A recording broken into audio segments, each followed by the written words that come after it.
On today's show, a look at Xavier Simoneau of the Montreal Canadiens and why he's the perfect example to follow for small prospects, and more prospects talk with our Locked On Blue Jackets host, Jay Forster. All coming up on Locked On NHL Prospects. You are Locked On NHL Prospects, part of the Locked On Podcast Network. Your team every day.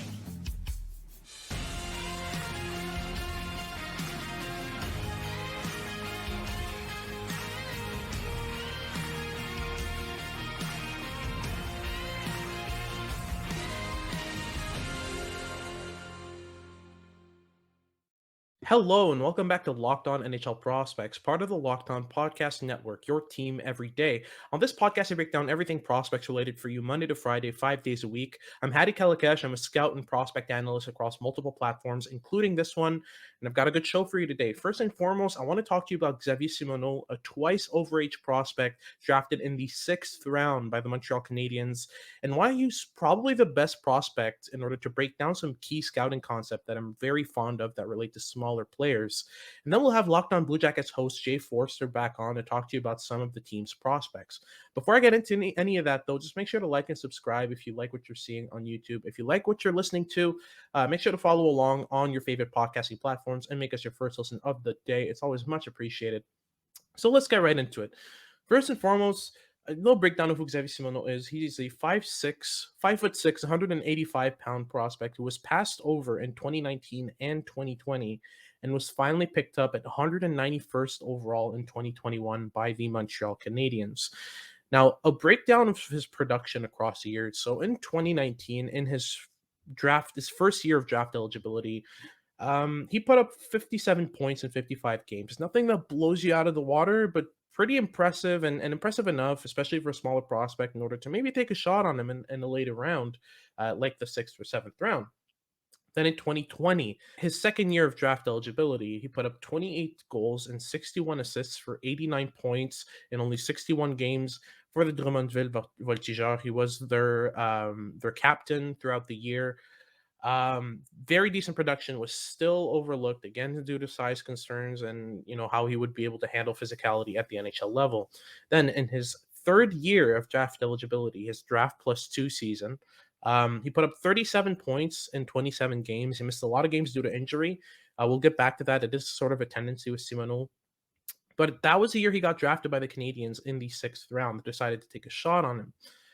Then, after he was drafted, the season after that, he went back to the QMJHL, this time with the Charlottetown Islanders after a trade, and put up 86 points in 48 games played in the QMJHL in his final season as the assistant captain of the Islanders. This was a top 5 point per game pace in the QMJHL, which again, if you're 5'6", usually when you're 21, if you're dominating, it's because you're more physically, imposing than the other players there. Simoneau definitely was, but he was still 5'6", 185 pounds. There were bigger players than him on the ice, so this is pretty impressive production despite the age.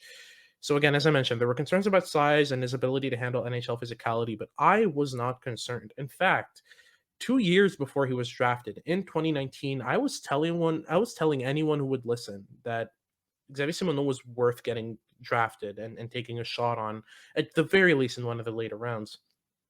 Since then, he's just improved in pace, and finally he gets drafted 2 years after his first year of eligibility, and then he produces great in the QMJHL after getting drafted, and then earns a 1-year AHL deal by the Montreal Canadiens.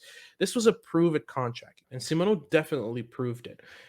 Right now in the AHL, he's got 4 goals, 12 assists for 16 points in 19 games played. He's on a point per game pace since getting scratched 3 games into the season. So he went scoreless in his first 3 games, got scratched for 1 game, got sent up to the rafters to watch the game from the stands, and came back and applied what he learned. And right now he's tied for the AHL rookie scoring lead in his league as a rookie. 21-year-old, again, very small, is still able to put up sort of leading numbers among his age group in the AHL in a pro league.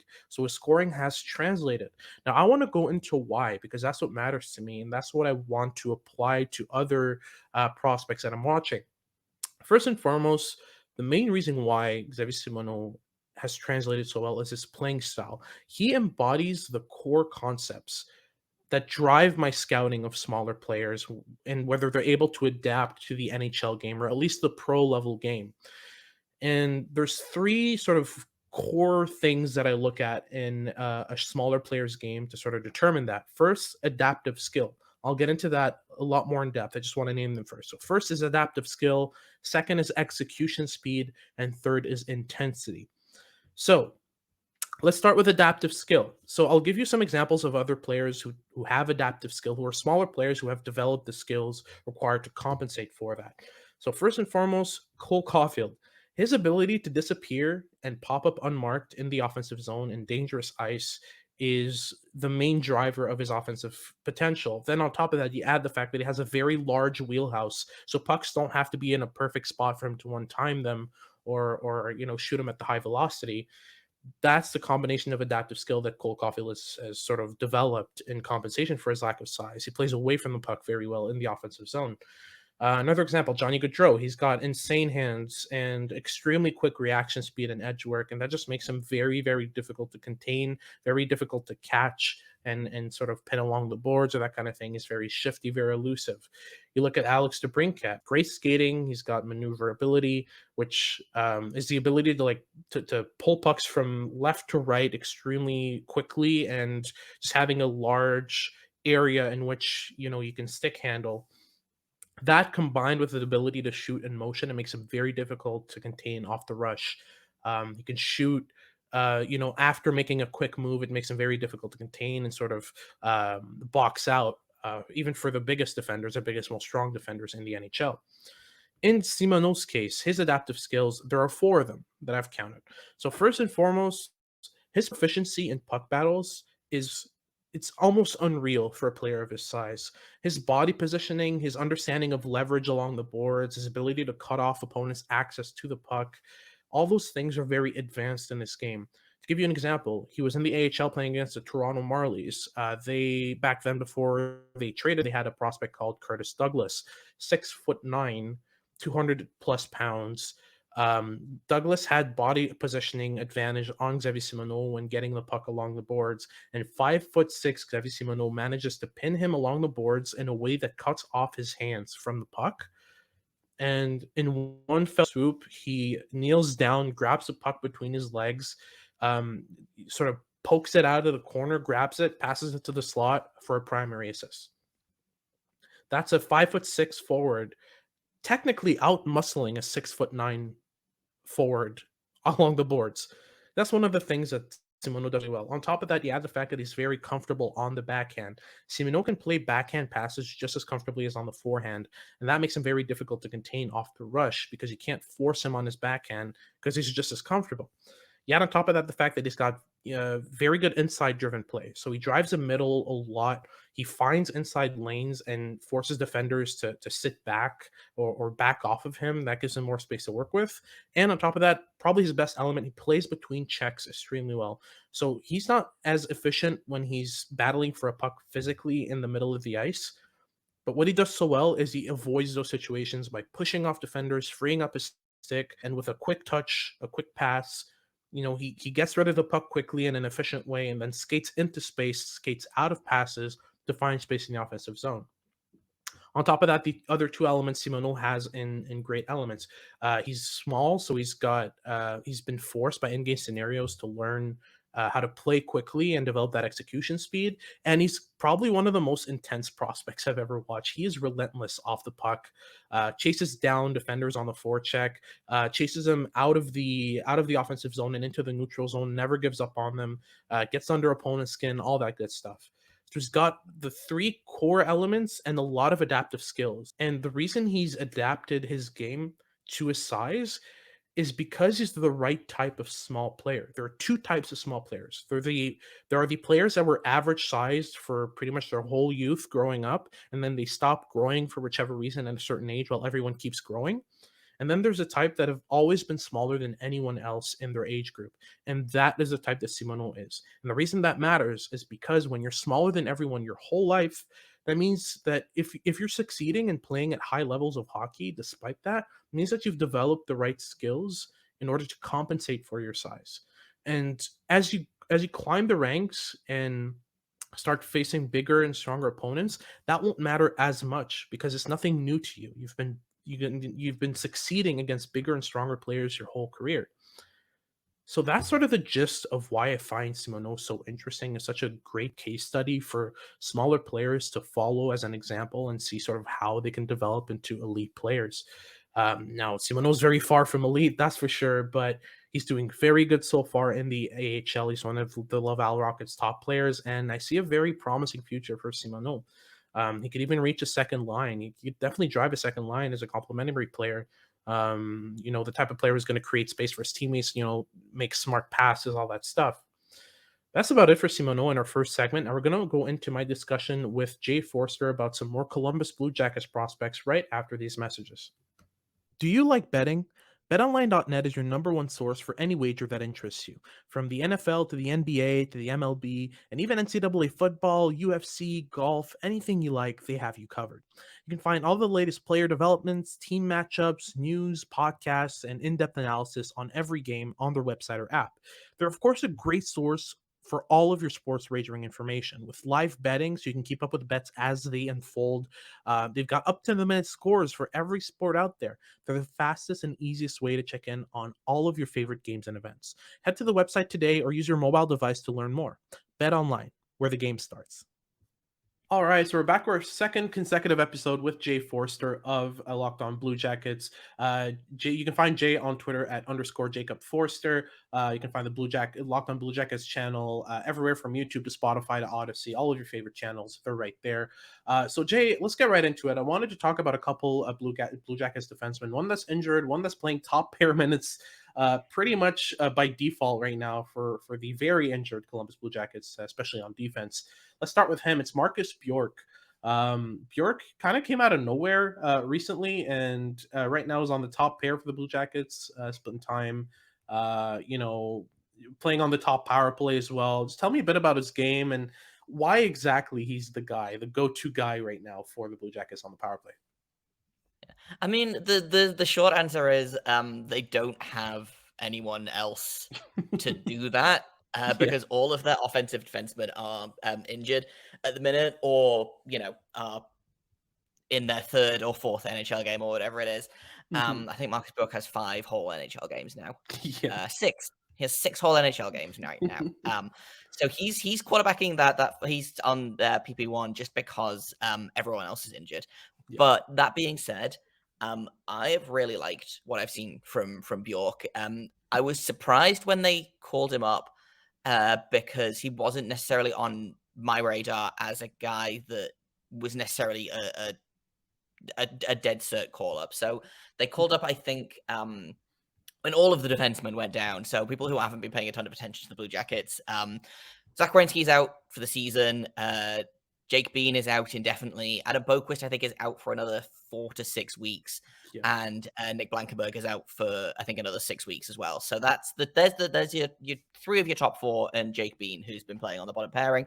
The top defenseman right now is Vladislav Gavrikov, who, in fairness, I love, but is also not a power play person ever. But when everyone got injured, they called up Marcus Bjork, Gavin Bayreuther, and Jake Christensen. Now, Jake Christensen, I really like. Gavin Bayreuther is an NHL defenseman, I guess. But Marcus Bjork was the guy that I was like, oh, interesting, because I didn't necessarily see why they were calling him up instead of Jiricek. And now, it turns out that he's holding his own. He scored his first NHL goal in his debut, which was super exciting. He's got 3 points in 6 games, and he's dead even in terms of plus minus. Now, I don't necessarily think plus minus is a very useful stat, especially for defensemen. But when you look at everyone else on the Blue Jackets having like minus 25 or whatever, like coming out even in plus minus on the Blue Jackets, I think is probably pretty notable.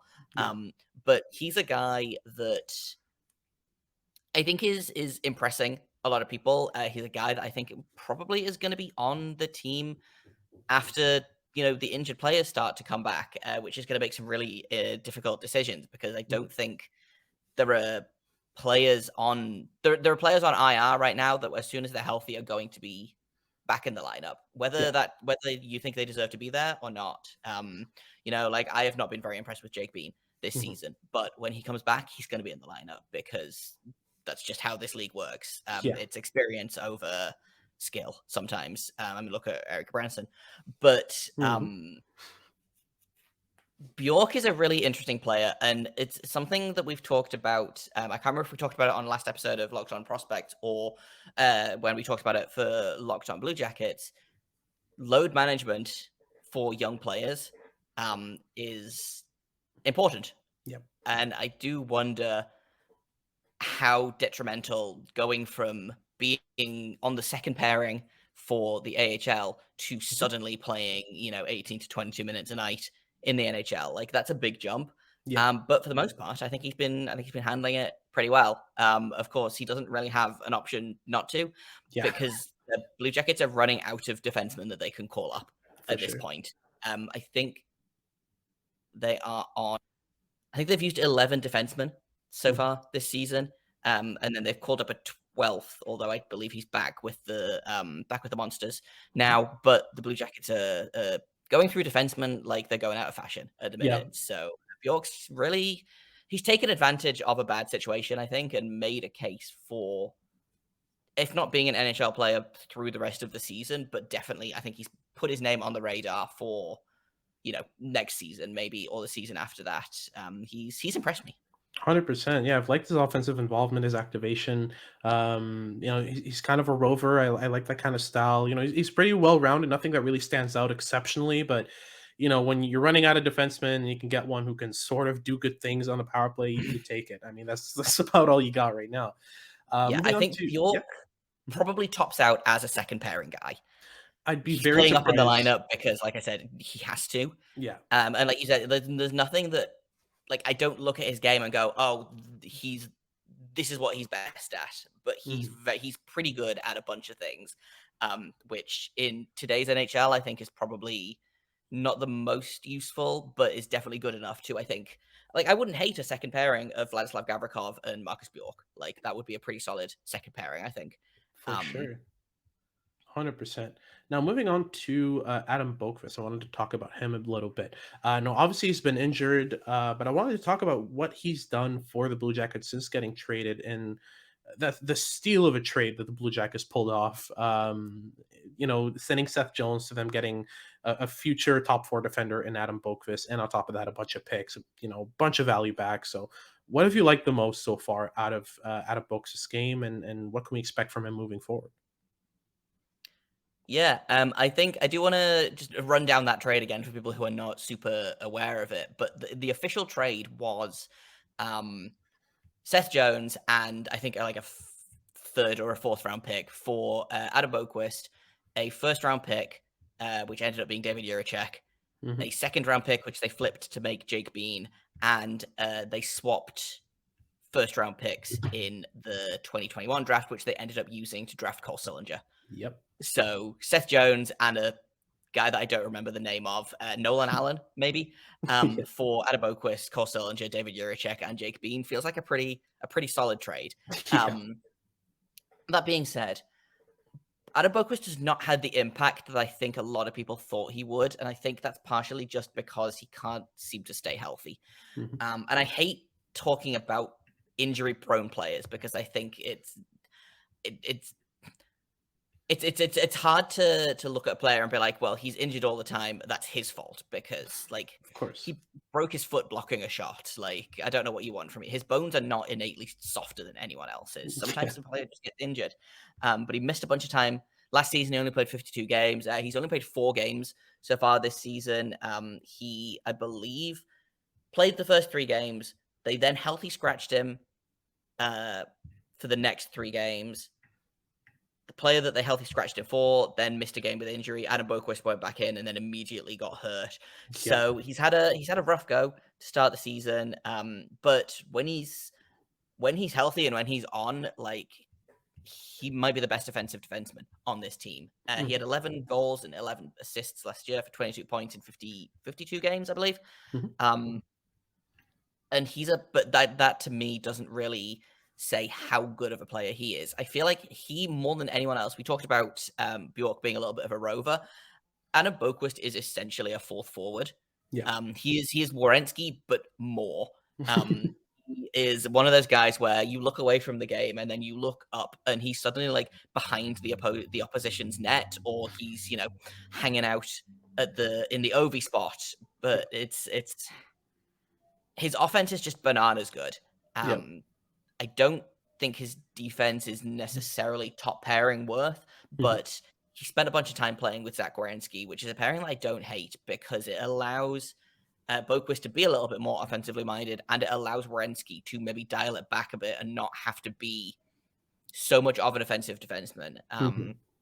It's been really interesting to watch Werenski swap from being that offensive defenseman to being a little bit more of a two-way guy, because obviously he spent basically his entire NHL career with Seth Jones right up until the trade. Those two guys got stapled together, and apart from when one of them was injured, that's where they played. And Seth Jones was obviously always the more two-way guy.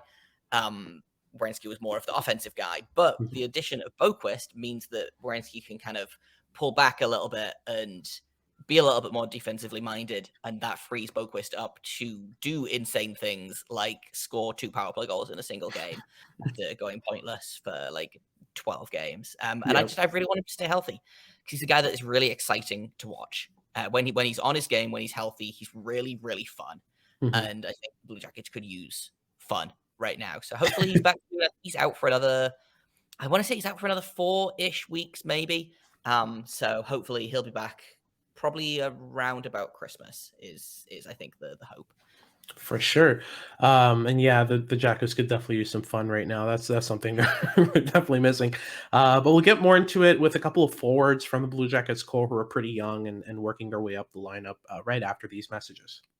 All right, so we're back with Jay Forster of Locked On Blue Jackets. Now, we've got a couple more names to go through that I wanted to bring up. First, a player who's a healthy scratch, who's been a healthy scratch recently, struggling to stick into the lineup, but who I think still has some decent potential, and that's Liam Foudy. A first-round pick in 2018. He's 22 years old right now. He's got 3 points in 11 games on the season. First, why is he not sticking to the lineup, and what would it take for him to become a regular in the NHL? Yeah. I mean, I think the thing about Liam Foudy is, and we talked a little bit about kind of tempering expectations with Kent Johnson. I think Liam Foudy's like journey to the NHL was actually really interesting. He was again kind of, the Blue Jackets had some horrific injury issues in the 1920 season to the point where they actually had to call him up from the London Knights to play him in NHL games, and he played 2 NHL games and then was there for the playoffs. And he was a monster in those playoffs. He only had 2 points. He had a goal and an assist in 10 games, but specifically that series against Toronto, he was just such a pain in the butt to play against. And I think a lot of people were like, wow, Liam Foudy, come on down, and then he kind of was a little bit lackluster in his real rookie season.